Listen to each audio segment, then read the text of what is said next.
Good afternoon, everyone. Good afternoon. I'm Christian Burris, and I am the co-chair of the library's lecture series, and I'd like to welcome you all to today's lecture.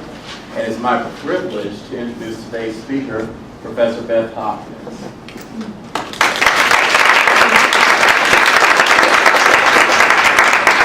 I do have a little more to say, though, about that. Beth received her BA from Wake Forest, graduating cum laude, by the way. She received her JD from the Marshall Wise School of Law at the College of William & Mary. She worked as an associate at the law firm of Hill, Tucker, and Marsh, a national civil rights law firm, served as a federal prosecutor also in Richmond, Virginia, as well as Shreveport, Louisiana. And she also served in the Attorney General's office in Richmond.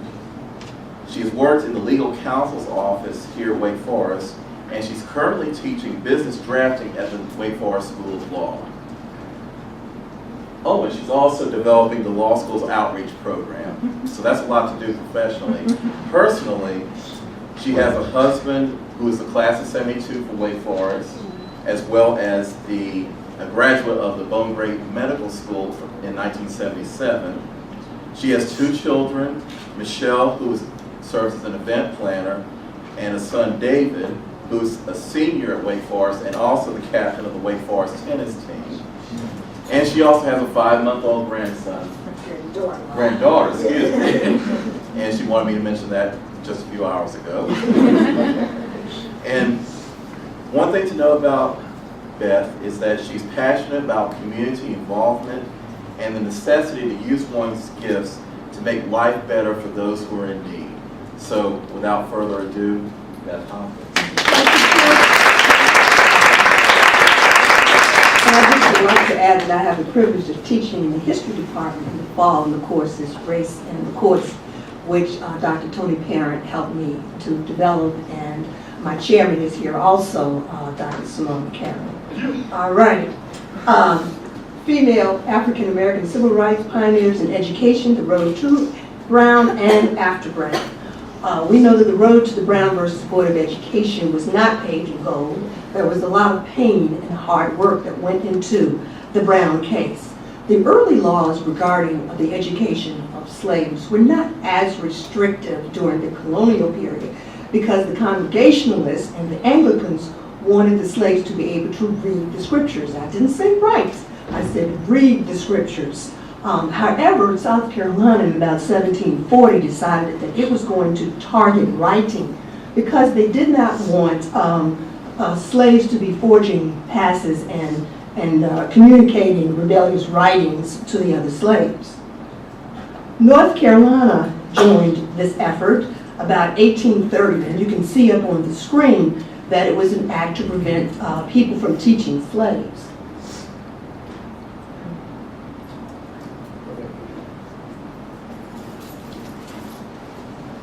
It worked at 2:30. Okay.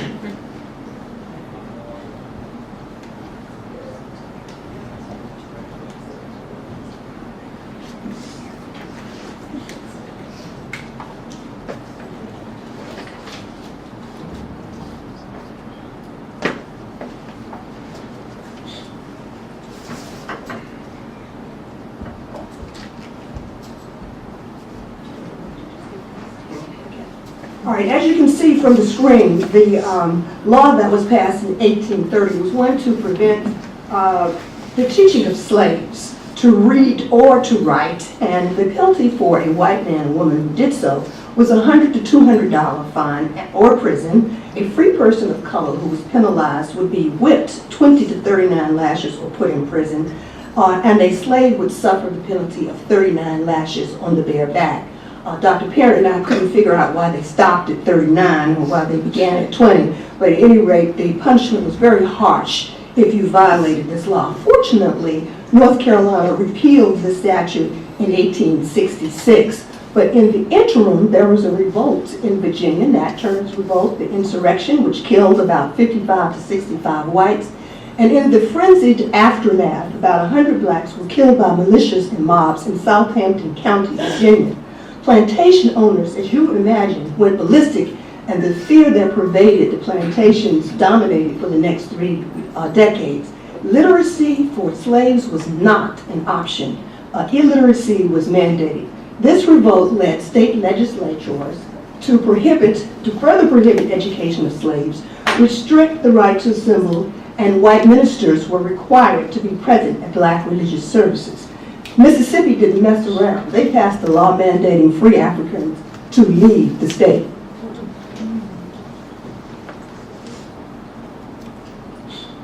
The Quakers, as you know, were a group that early on fostered education for the slaves, and in 1834 they filed a petition with the North Carolina General Assembly to revoke or to repeal the law that penalized people for teaching slaves to read and write.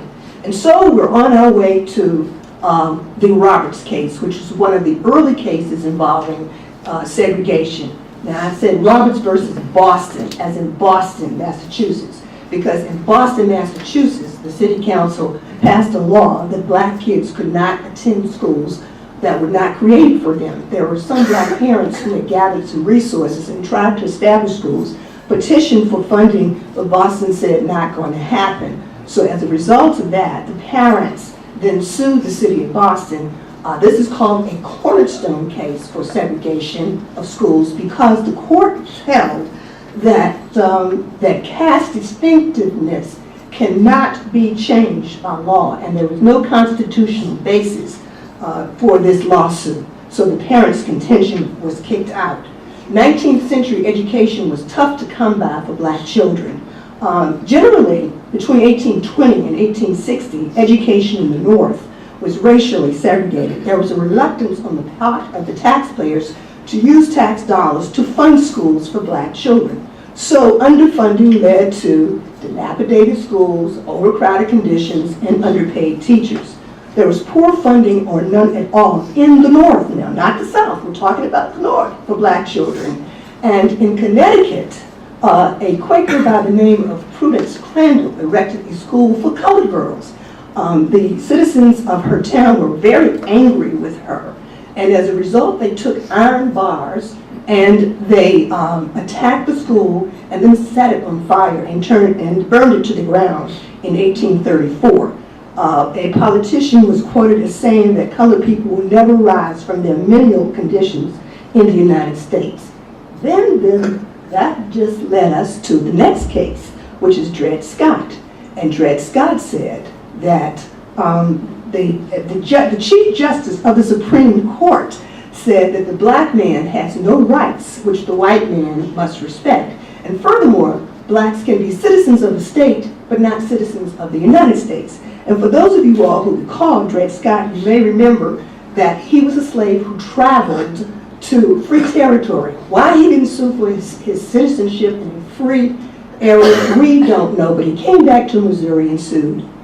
And he thought that he had court precedents to get his freedom, and he was married, and his plantation owner married him. And you know, at that time, slave marriages generally were not recognized. So Dred Scott figured that he had a pretty good chance of getting his freedom. Missouri said, not going to happen. So he appealed his case all the way to the Supreme Court, and that's when Justice Roger B. Taney thought he had put an end to the black problem in the United States by asserting that the black man had no rights which the white man had to respect. Next on the horizon, we have the Plessy versus Ferguson case, which many of you are familiar with. In 1896, the court said that separate but equal was the law of the land. And as you recall, Mr. Plessy was a man who looked white. He said he was 7/8 white. And he tried to board a train and sit in the white-only section. It was difficult to tell by looking at him that he was white, but I believe that the conductor knew that this was staged and that he was going to attempt to sit in this area. He was jailed and fined for sitting in a white-only section. Now, blacks were allowed in the white-only section if they were maids or nannies, but they couldn't just be a passenger and go and sit up in the white section. The unfortunate thing about Plessy versus Ferguson is that it just didn't affect transportation. It seeped into the very fabric of our society. It affected cemeteries. Black and white people couldn't be buried in the same cemetery. Or if they were, blacks were on one side, whites were on the other. You wonder what happened once they went to heaven or wherever else they went. Fountains, you know, there were colored fountains and white fountains, white restrooms and black restrooms. And this was not only in the South, folks. This was in places in the North as well, because Plessy went all through the country. In hospitals, if a hospital admitted a black person, black people were put on one floor and white people on another. And as a child in the movie theater, I could never sit downstairs. White sat downstairs, black sat upstairs. So you see, Plessy just took over the country in terms of how race relations developed in the United States. Now, the next big case was, of course, the Gaines case in 1938. However, in between, the races in America from 1896 to 1938 were very busy. Lynchings occurred against white and black people. A Tuskegee Institute report stated that from 1882 to 1951, about 4,800 people were lynched. And don't get it twisted, those lynchings did not occur exclusively in the South. A Robert Gibson report states that lynchings occurred in every state in the continental United States except Massachusetts, Rhode Island, New Hampshire, and Vermont. Jim Crow was abound. For those of you all who are not familiar with Jim Crow, it was a conduct code for how blacks and whites related to each other. For instance, if black and white people, if a black person and a white person were coming in opposite directions down a sidewalk, and they were downtown, for instance, the black person had to step off of the sidewalk and let the white person pass. White people were always addressed as ma'am or sir, and a black person was never to look in the face and make eye-to-eye contact with a white person. And I remember when I came here in 1969, remember Jim Crow was ongoing, it just wasn't after Reconstruction. I remember a store named Montaldo's, and some of you all may remember that store because that's where Nitsa's now sits. And at that time, in 1969, black women couldn't try on hats in the store. If you saw a hat, it better fit your head by the time you got home, because you would not be given the opportunity to try it on before you left the store. There were race riots in Illinois, in Chicago, in East St. Louis, and Wilmington, North Carolina. All of this in between Plessy and Gaines. I don't want you to think that this was a silent period, because it absolutely was not. We're reading a book now about the Great Migration that occurred somewhere between 1916 and 1930, when blacks left the oppressive South and went to what I call the oppressive North. But anyway, that is subject for discussion. Furthermore, the blood of soldiers who returned from World War I ran in the streets, and that was called the Red Summer of 1919. So see, all of this was happening that led up to the 1938 Gaines case. This case held that the state had to provide a law school for blacks. The Supreme Court held this. Now, the Supreme Court didn't say it had to be the same school. It just had to be a school. Otherwise, there was a 14th Amendment violation if you didn't provide a law school education for one segment of the population and didn't provide that education for another segment of the population. The state had argued, Missouri had argued, well, Gaines doesn't have to go to school here. We'll pay for him to go out of state. And the Supreme Court did not buy that argument. But unfortunately, Mr. Gaines never saw the outcome of that case. He left, I believe he was an Omega, and he left his fraternity house one evening, and he never returned. He never found his body, so he never knew that he had prevailed in this case. The last of these cases, before we get to the Brown case, is the Scipio case, and that was the precursor to Brown. The court ordered Ada Lois Scipio to this Oklahoma law school. Now, there were two law schools. There was a black law school and a white law school. So this was a little different from Gaines because you had two schools, but you had very poor facilities at the black law school. And once she was admitted to the law school by order of the Supreme Court, Oklahoma put her in a classroom in a chair marked colored and roped her off from the rest of the students in the class. She could not use the library in the building. She had to go to the state capitol. And when she ate in the cafeteria, she sat in a chained-off area, and there was a guard to make sure that she didn't leave that area and go eat with the rest of the students. However, a very unusual situation occurred at this Oklahoma law school. Her colleagues, her white colleagues, helped her with her studies when she was pregnant and missed a few days out of class. And some of them even went under the chains and had a meal with her. In the middle of all of this racial insanity, we have emerged a truly remarkable woman by the name of Mary McCloud Bethune. And you may realize that she was born in South Carolina, one of 17 children, and she was educated in Scotia Seminary right here in North Carolina. Once she finished the seminary, she went to an institute for foreign missions and petitioned several churches to be a missionary in Africa. And what is very strange to me, well, not really strange, but different, is that no church would sponsor a black person from America to be a missionary in Africa. But it worked out for us because by not going to Africa, she then ended up in Daytona Beach, where she began a school for colored girls. And that was around 1904. She began with 5 students in a very small old rented house and soon moved into another area, but she and the girls had to clean off the area of garbage refuse before the building, which became a boarding school, could be erected. And the literature suggests that she and the girls moved thousands of pounds of garbage from this area before the school could be built. In addition to basic arithmetic, practical skills were taught at the school, such as laundry and cleaning, broom making, poultry care. But not only did she emphasize Byron, Shelley, and Keats, she also emphasized Chester Himes, Paul Laurence Dunbar, Claude McKay, and Phyllis Wheatley. So the school was all-encompassing. And by 1929, it had become a college. She had accepted boards right before then, and then it became a college in 1929, where she served as president for some time. We all know that Mary McCloud Bethune was a very dear friend of Eleanor Roosevelt. And not only was she a pioneer in education, but she addressed issues with housing, issues with transportation, issues with armed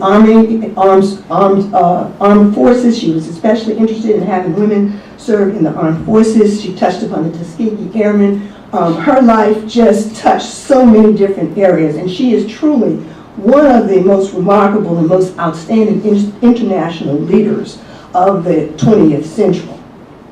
Next, I have my soror, Mary Church Terrell, who was the founder of the NAACP and Delta Sigma Theta sorority.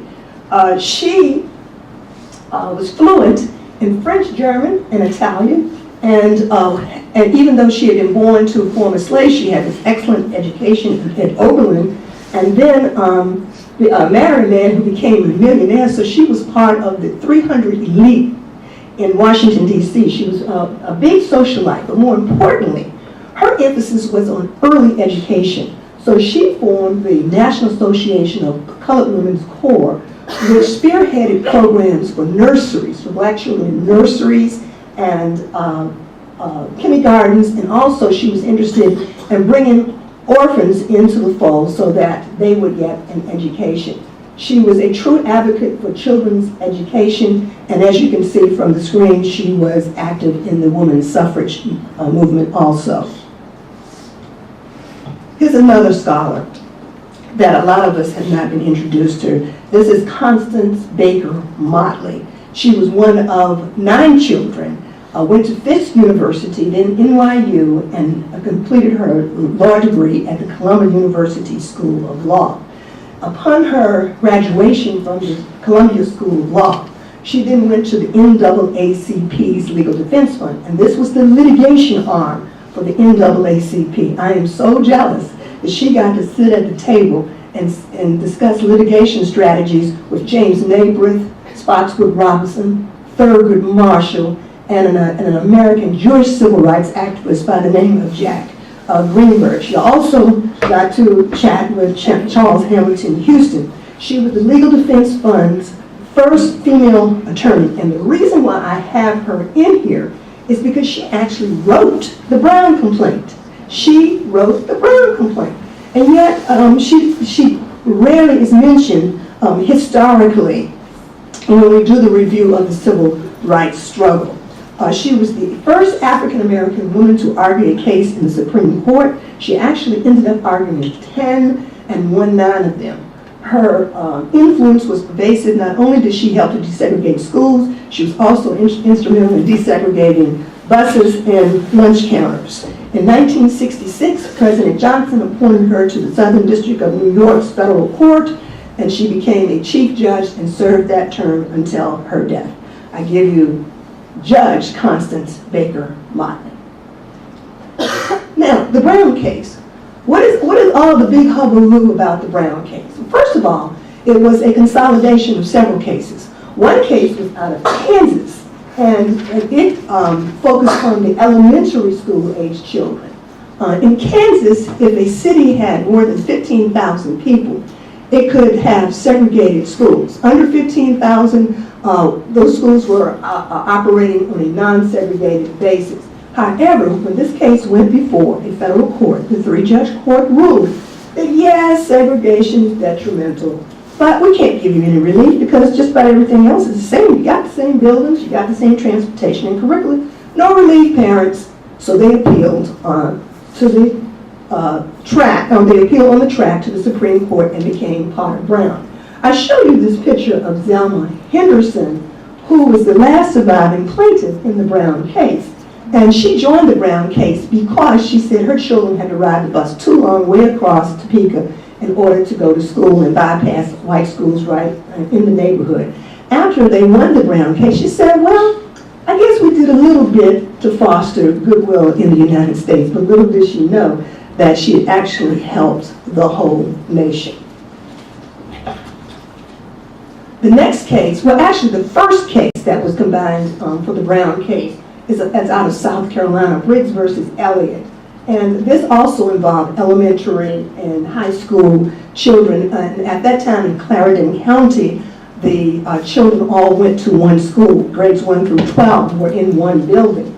It was state regulation, segregation, and the facilities were found to be inferior, but admission to the white schools was denied. And the conditions that existed in the Briggs cases, in the Briggs schools, also existed in the Davis case, which I will discuss in just a few minutes. This is Eliza Briggs of the Briggs versus Elliott case, and she reports in the transcript that parents had to go out and chop wood to put in the stove in the classroom so that the children wouldn't freeze to death. And every day they walked 5 and 6 miles to school, rain, snow, hail, whatever. But they did it, and they didn't even think about it. But the buses would go right by the children as they walked to school. And she says that in some cases there were 50 to 60 kids in a classroom. As a result of becoming part of this lawsuit, Briggs and her husband lost their jobs and eventually had to move. But they said that the Briggses said in a transcript that they had no regrets. This is an example of what a school looked like in the 1950s in Clarendon, South Carolina. This is the school that the Briggs said was just inadequate. I don't think inadequate sufficiently justifies what you see up on that screen. Okay, the case that is dear to my heart is my own home state case. This is the Davis versus County School Board of Prince Edward case. Prince Edward County was about 45 minutes away from Petersburg, Virginia, where I grew up. And one day in the 4th grade, all these, 2 or 3 children showed up and said their schools had closed down. I said, what do you mean your schools had closed down? Well, where is that? I'd like to go to that school. But little did I know of the circumstances which caused the closing of that school. This was actually a high school case as it began. And again, the federal court denied relief to the parents to stop Virginia. The parents had asked that Virginia be stopped from enforcing its segregated statutes as to education.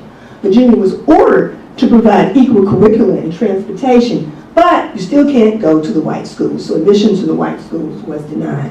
This is a picture of young Barbara Rose John, who initiated the Davis case. She actually organized a strike and got 450 students to leave the high school because of the dilapidated conditions of the high school. She was 16 years old, attended Moulton High School. There was no gym, no cafeteria, no teachers' restrooms. And again, children had to sit near wood stoves to keep warm. And in the classroom, they kept umbrellas because when it rained, the rain would come through the ceiling and they would get drenched. All of this was occurring in the classroom in Prince Edward County to no avail. Were they able to get relief from the Prince Edward County School Board. Now, a lot of you are familiar with what happened after Brown versus Board of Education. We haven't quite gotten to the Brown case yet. We got one more case to go that was consolidated. But I mentioned here that after the Brown case, there was massive resistance, meaning that states said, Supreme Court, we're going to keep doing what we're doing. You can say whatever you want to, but we are not mixing the schools. And it was led by Senator Harry F. Byrd out of Virginia, and other states began to adopt what Virginia had done. So as a result of Brown, the Prince Edward School Board voted no funds for public schools. They just shut it down from 1959 to 1964. And for those students who did not have parents who could take them to other school systems, you had a lost generation of children who did not receive an education during that period of time, and they were never able to recoup that. But young Barbara Rose was the one who instigated this case, and this is the only case of the consolidated cases where a student initiated the quest for integration. Here is Barbara Rose in 1979. And in 2008, the state of Virginia had a bronze and granite sculpture erected in her honor, and it sits at the Virginia State Capitol. Barbara Rose Johns. Delaware case. This is Gephardt versus Belton.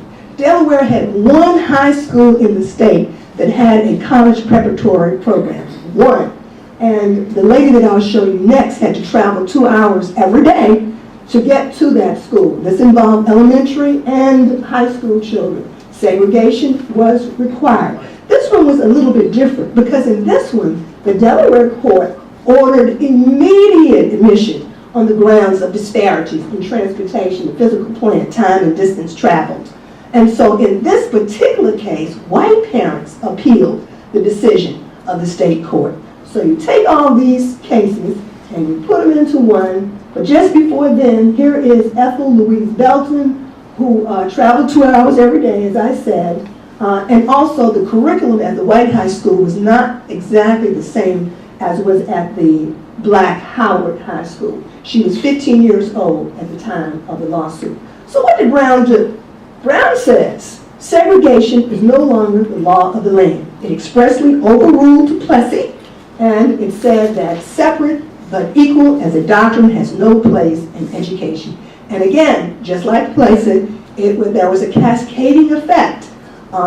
This ruling affected every facet of American life. I mentioned massive resistance. The first test after the Brown case was Lucy B. Adams. And here's Lucy with the executive director, Roy Wilkins, and Thurgood Marshall. She was actually the first person to attend the University of Alabama. However, as a little backdrop, a friend of hers, Polly Myers, had actually engaged her to apply to the University of Alabama. She applied to the graduate school. The admissions office did not know the two of them were black. And so they were accepted, paid their $5 deposit, and showed up to register on the first day of class. And of course, the registrar was horrified and offered to refund their deposit, which they refused. Then they went to the NAACP Legal Defense Fund, NAACP's Legal Defense Fund, and said, we need help. The NAACP then took them on, but in the meantime, the University of Alabama did a little research, a little background research, and found out that Miss Polly had been pregnant before she applied to the University of Alabama. And since she was unmarried and had a baby, then she couldn't attend the University of Alabama, so they wouldn't let her in. Miss Lucy then had to go to the University of Alabama without the friend who had persuaded her to apply. 3 days after she was there, violence erupted, and there was a big mob scene. So the University of Alabama suspended her for her own safety. Thurgood Marshall then filed a complaint stating that the University of Alabama's officials had conspired with the mob to create this scene and to incite violence. Well, the University of Alabama's officials were horrified, just horrified. So guess what they did to Miss Lucy? They expelled her. They expelled Miss Lucy, and her expulsion was not rescinded until 1988. But this set the stage for what was coming later with the stand down with Governor Wallace, Vivian Malone, and James Hood. This is one of the scenes, and what you can't see in the background is the number of Confederate flags that were flipping in the wind. This is a protest in 1956. In the meantime, things were hot in Little Rock. The Little Rock 9 crisis erupted around 1957. This was the woman, Daisy Lee Gadsden Bates, who mentored the Little Rock 9, encouraged them, helped them to plan the strategy, and kept the Little Rock 9 going. One of the true courageous women of civil rights and in education. She and her husband owned a newspaper, which was the voice of the civil rights movement in the area. And they would often cite restaurants or other institutions or entities for refusing to follow the mandates of the Supreme Court of the United States. Of course, that did not endear her to the people of Arkansas, so they waited and waited and waited until they could get her on something. And they thought they had her when they requested the membership list of NAACP. And she refused to give it to them. She feared that if she turned over this list, that these people would be killed. So she didn't do it. Thus, Bates versus Little Rock, the Supreme Court in 1960 found for her position and ruled that the First Amendment is tantamount. And this case stands for the proposition that the rights of advocacy organizations are strengthened under the First Amendment. So I have a twofold purpose for Daisy Lee Gates, that she mentored the Little Rock 9 and stood up to Governor Faubus, and also she had this landmark case. Now here's Vivian Malone, who I understand was one of the most courageous and most inspiring women who traversed during that era. She was the first black to graduate from the University of Alabama, and she was an excellent student, graduating in business management with a B+ average. Unfortunately, the day after she enrolled, Medgar Evers, the NAACP field secretary, was shot and killed in his own front yard, and that occurred in Jackson, Mississippi. Now here's Vivian going up to register. Accompanying her is U.S. Deputy Attorney General Nicholas Katzenbach. He had been sent by President Kennedy because eventually President Kennedy had to nationalize the troops because this gentleman refused to let Vivian Malone come through the door. Now some historians say that his obstinance was staged. He really didn't mean it. But if you look at his rigid jaw, I don't think you have any doubt that he had no intentions of allowing Vivian Malone to come through that door. But eventually, the general who had been nationalized by President Kennedy asked Wallace to step aside, and he did. I thought this was a very interesting woman too, Dr. Anna J. Cooper, who hails from North Carolina. She was a graduate of St. Augustine College, but received her PhD in Paris. She is one of the most prominent African American scholars in our history, but we rarely hear about her. She published a book early on on black feminism, and I have to quote her because she was very interested in promoting black females in education. She said that the violent nature of men often runs counter to the goals of higher education. So it's important to foster female intellectuals because they will bring more elegance to education. This was Dr. Anna J. Cooper. She pushed self-determination for women through education, and she taught during an era called, where a policy was in place called the marriage bar. And that was a policy that some states adopted where women who were married could not be hired to teach. And if they married during the term of their employment, they were fired. But by 1941, a lot of the state Supreme Courts had overruled or prohibited this marriage bar. This is one of my favorites, Dr. Charlotte Hawkins Brown. And we need to hear more about Dr. Brown. She founded a very exclusive school in Sedalia, North Carolina, near Greensboro, called Palmer Memorial Institute. She started off with one room, but it evolved into 300 acres and 14 buildings, and it was a school for upper-class African-American students. From the time it opened till the early 70s, about 1,000 students went through, and she formed this school so that it was one of the most elite in the country. In fact, it was considered the only finishing school of its kind in the United States. It is now a state historic site. Unfortunately, in 1971, a fire destroyed several of the buildings, and the trustees were unable to recoup the losses and closed the school down. But she was one who pushed education for young men and young women, and had this very fine school to prepare students for college. Lucille Spence, I found her in an article written by Laurie Johnson, assistant professor of education at the University of Buffalo. And this was a New York educator. Now I want you to understand that schools in New York at one time were just as dilapidated as the ones in Clarendon County, just as overcrowded, and some of the schools felt just as inadequate. And she was upset because in Harlem, where the school was situated, where she taught, African American students were tracked into dressmaking and tailoring, and they were allowed to go into construction and plumbing and to be trained to be electricians. So her vocal protest did not sit well with the New York City Board of Education, which accused her of being a communist, but was never proven. She fought for the right of black contributions to be in science, literature, and social studies. She retired in 1961, but she remained active for advocating for educating African American children.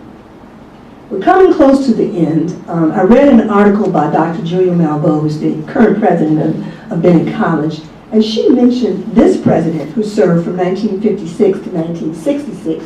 She was reportedly the first female president and first African American in the country to lead a 4-year college. And her claim to fame is that she invited Dr. Martin Luther King to come and speak right after the Montgomery bus boycott in 1958. And you must remember that at one time, Dr. King was not dear to everyone in the civil rights struggle. In fact, I am told that none of the ministers in Greensboro or Winston-Salem would allow him to come and speak from the pulpit because they feared that violence followed him. And Dr. Player is recorded as saying, quote, Bennett College is a liberal arts school where freedom rings, so Martin Luther King Jr. can speak here, end quote. And the other matter for which I have her included in this list of women is that there was a time when, during the 60s, about 40% of the Bennett College population, student population, was in jail because they participated in the sit-ins. So every day, she went down to the jail to visit these students. And she sent professors to hold classes and administer exams while these students were in jail. She reviewed education and civil rights as inextricably tied and was one of the foremost scholars in our country. And last, we'll end with an educator from Winston-Salem. This is Annie Harrison, a church member. She wouldn't give me her age, but a good guess is early 80s. I've been knowing her for a long time, and she explained that it took almost 25 years, at least 20 years, for Brown to be implemented in Forsyth County. And at the time she joined Diggs School, it was all black, but what Winston-Salem did was to have trial integration schools. So they picked 2 or 3 schools here, and that worked, then 2 or 3 schools over there. That worked, then another 3. And Diggs was part of the first 3 that was chosen to implement desegregation. So she said that when the white students came, there was no problem. And the complexion of the school changed. It was a historically black school, but during integration in early stages, it was 70-30 white. White students came, no problem. White teachers came, and she said all hell broke loose. She said that white teachers actually sat in the classroom and cried because they did not want to teach black children. And the children sensed this and started misbehaving. And Miss Harrison said that the black teachers were appalled because they never had problems with these children. But when they sensed rejection, they just showed off. And the black teachers had to come in and get order restored again. But we know now that integration is in full force in Forsyth County. Charlotte-Mecklenburg County continues to have its problems, but at least we're moving forward in Forsyth County and not around, except for the issue of black men in the high school retention rates. It's criminal that there's a 50% dropout rate of black males in high school in Forsyth County, but that's a whole nother discussion. I've only offered you a panoramic view of some of the women who laid the foundation for the Brown case and those who oversaw its implementation. I believe it is our duty to honor these women and to make sure that they have their place in history so that we recognize their tremendous work and the fact that they laid the groundwork for future generations. I thank you.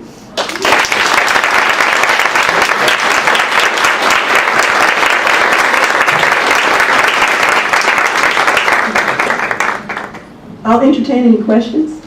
Yes. I'm surprised you didn't say anything about the move to neighborhood schools in Winston-Salem and how that's affected the racial complexion of our schools. I only had 1 hour. Oh, it is a problem. Yeah, it is a problem. There is a gradual move back to neighborhood schools. I don't know when we'll see some litigation coming out of that, but we will. I anticipate that we will.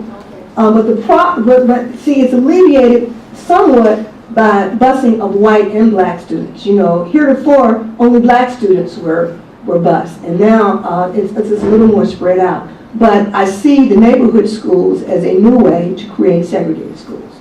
If they're going to base them purely on neighborhood, we will have a problem. Any other questions? Well, I want to thank you for, question? Yes. On the same topic of neighborhood schools, there was recently a court case that ruled that the Wade County school system could go back to neighborhood schools. So I just wanted to hear your opinion on that, because when there was somewhat of a Tea Party takeover the school board, it seemed that a lot of the biggest issues were targeted via the break mechanism. They wanted to have separate schools. Well, one of the problems is that the black schools are being shut down in Wade County. Wade County has a huge problem with how it will administer its schools.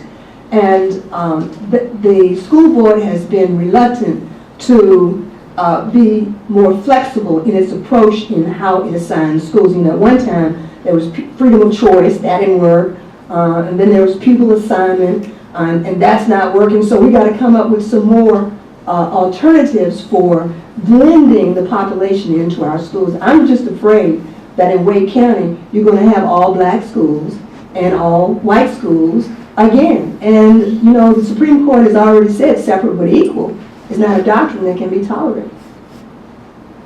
Yes. How do you feel like separation and these racial tensions that are occurring in public schools will then filter into higher education, just at different institutions, or what are your views on that? Well, I think that it's important that there be a blend of cultures. When I came to Wake Forest in 1969, I had a very nice roommate, but she knew nothing about black people. In fact, she even offered to let me use her toothbrush because she didn't know that I knew how to use a toothbrush. And she wasn't being funny. She just didn't know. You know, and I see now that if we go back to the old ways, then the old myths will be perpetuated, and I think our country will be in trouble. So it's important that we have inclusion at every level at this school. And you know, there's some areas at this school that can use a little bit more of a rainbow. Just to follow up on that, did the Supreme Court today decide that they're going to hear a case from Texas on? Yes, yes, I just read that. I just read it, and it'll be interesting to see what this court holds. I'm not very hopeful with Clarence Thomas' board, but, you know, yes. The Texas case, that is a case, let's see, I just read it yesterday, and I'll be happy to go back and take a look at it again. But again, it involves how schools are online. It's not the San Antonio case where we had disparate funding levels, but it's how students are selected and placed in schools. That's the issue. And you know, as you learn in class, really pupil placement belongs to the locality.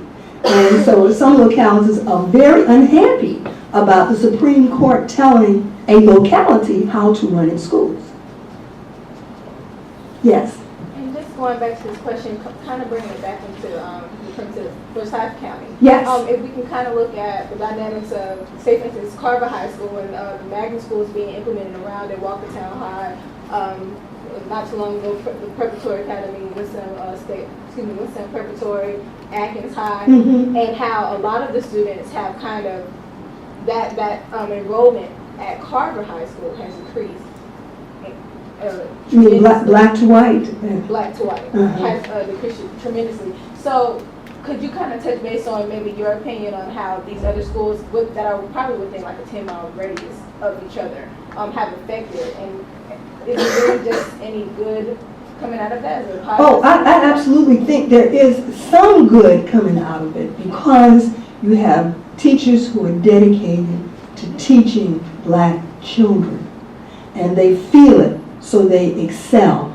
But on the other hand, we cannot exist in a myopic society. We have to be able to get along with everybody. We have to recognize the cultures of everyone. And be able to blend. You know, that's my thing. Inclusion. That's the operative word for it, inclusion. And as these schools like the Winston-Salem Preparatory School evolve, there must be an emphasis, some kind of programming with sister schools that don't look like them, so that people can get to appreciate the value of one another. I'm all for Carver School and Winston-Salem Prep. But I like what both are doing. I guess my take on it would be more or less to blend. I love the fact of having dedicated teachers that want to teach the class. Yes. However, I feel like we should work with some of the institutions and bring in some of the curriculum that they have here and kind of just network with one another as opposed to being separate. Absolutely. Separate but equal. Doesn't work. Yes. Talk a little bit about neighbor schools and like how segregation. You from Charlotte?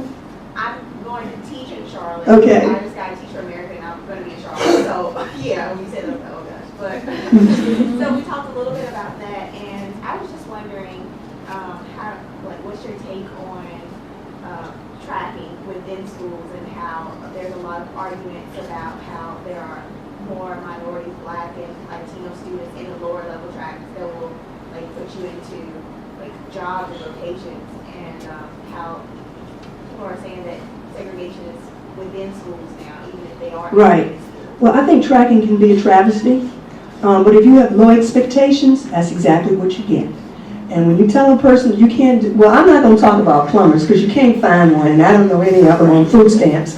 But if that is not what you want to do, and that's what you're told that you have to do, I think that's a whole nother issue.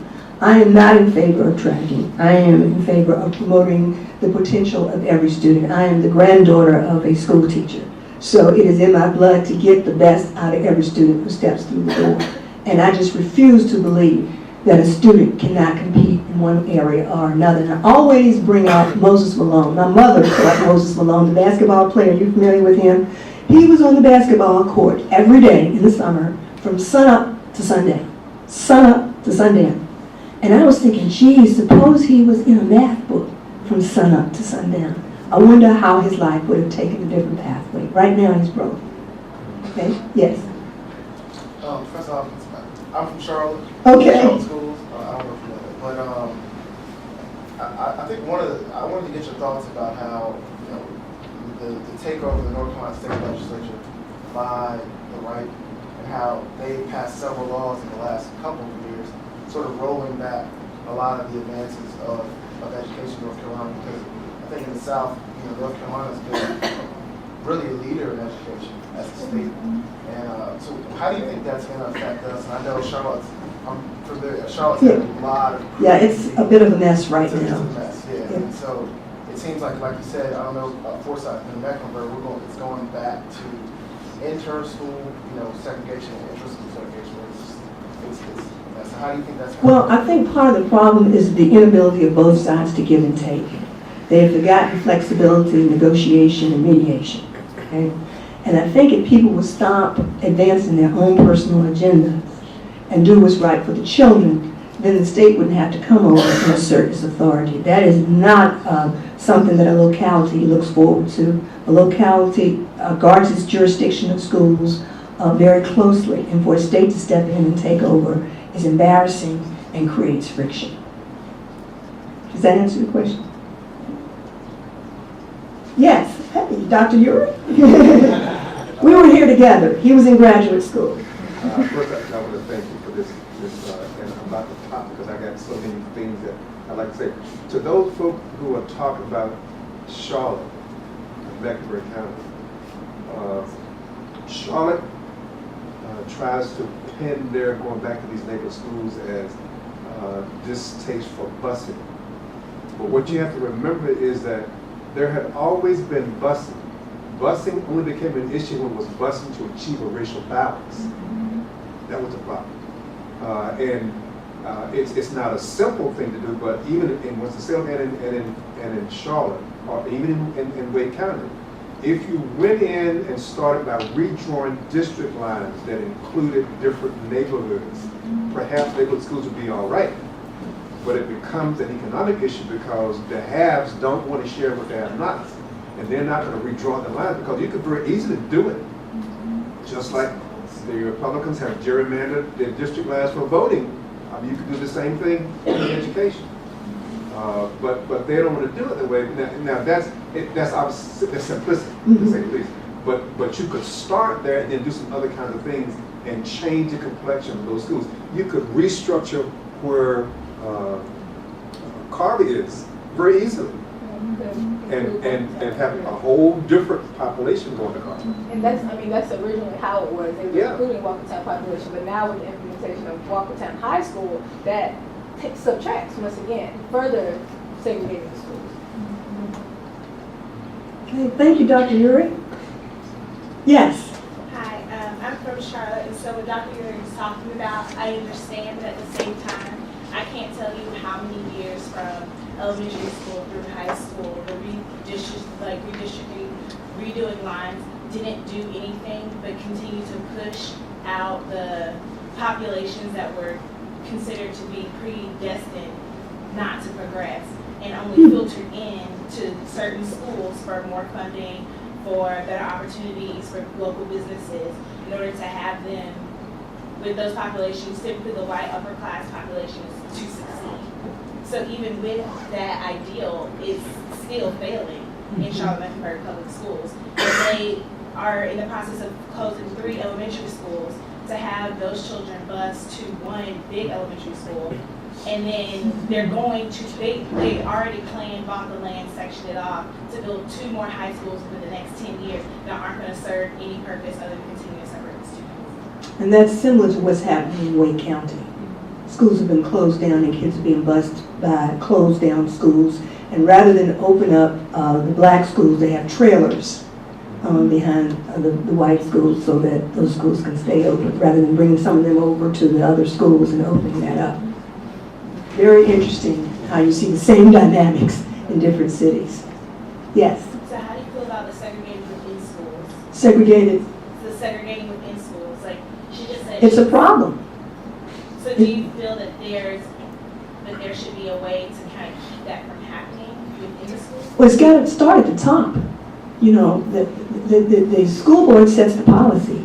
You gotta have people on the school board, and you gotta have parents pushing the school board to say, hey, look, this is not right. We cannot let people get away with doing what they want to do to advance their own agendas. We have to put the children first. And when you segregate kids out, you make them feel like they have something special that the other kids do not have. And the kids who don't have then act out, just like, you know, the illustration I gave you earlier. You gotta be inclusive. That's the magic word. Yes. In Los Angeles, like you said, it's a little different, but the segregation was still very real. And the tracking that we see here, when we moved here, was much earlier. Second grade, to decide in the second grade if a person is gifted or highly gifted or not gifted at all. Second grade, it seems so crazy, because how can you possibly decide a child's future when they're in the second grade? Right. And so I believe that's where, when you talk about the inner school segregation, that's where it starts, because those kids are separated in the second grade, and they're given these tests, which they've shown over and over their bias in a certain way. But that's where it starts. That's where the children are starting to be separated, and where they're starting to get these tracks. But you're stuck with until you can't get in college because you're on the wrong track. And once you're in a track, it's hard to get out, I imagine. Second grade, second grade. So I think it has to start there. That tracking has to stop.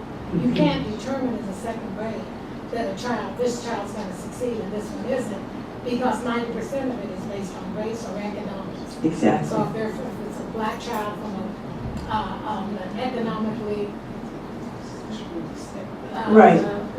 depressed area, they're going to go on the low track. And I submit sometimes you can't even tell when you're graduating from high school as to how successful a child is going to be. They haven't gotten the classes. Right. The chances they're going to succeed are greatly diminished when you start in the second grade saying you're not going to succeed. So two things need to happen. You need to stop the tracking. And you need to, and this is an idea that we came up with in LA, they once said we were done. The money should not go by property tax by your area. It should go in one pool, split evenly. And that way you don't have these rich areas, these poor areas. The property taxes are for the state. You have a state school board, but the money is divided up based on property tax. So the person who has the most say-so are the ones putting in the most money. Well, if it all went into the same pot and was divided equally among schools, you'd see all the schools either all fail or all be better. Exactly. That's the equitable way of doing it, Gigi. But the Supreme Court has ruled that you don't have to do it that way.